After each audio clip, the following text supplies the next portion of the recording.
पहले से ज्यादा लगे ना चॉकलेटी, हर 2 महीना में बनल बहपेटी। नैहरा में रहलू टूटी टिहरी, ससुरवा में गोटैलू हे जान। सैये के बेलल रोटी खइलू हे जान। सैये के बेलल रोटी खइलू हे जान। अच्छा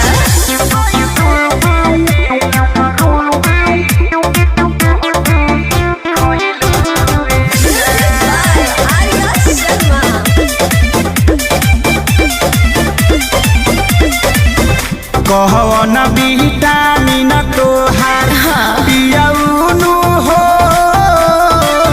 पियैले बारे सेवा सेवा दानी लागे जमकेनु हो पहिले बारे। उसे तोरा का मतलब बा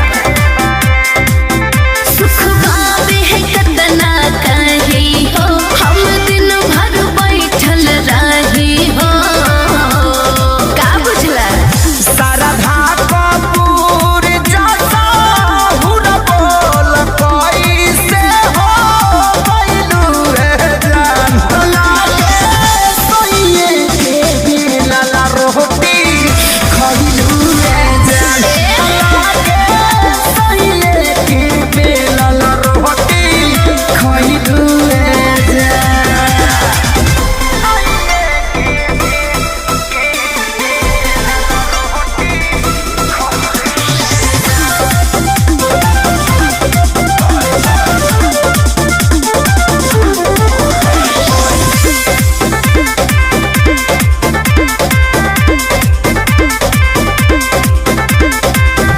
गुलु गुलु गाल दुनु भइल बा हो पुहा जइसे ना हो। बोलाए सहार को काला गइलू नु हो कि गो रइलू वैसे। हर सोनू के करदानी के ई पानी है जवानी के। समझे विशाल आखे सारी के लागे तू भूलैलू रे जान। लागे सैये के बेलल रोटी खइलू रे जान। लागे सैये के बेलल रोटी खइलू रे जान।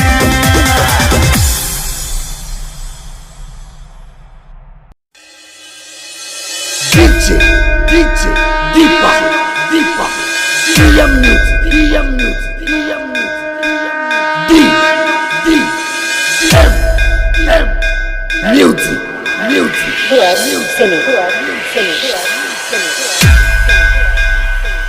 नहीं होगा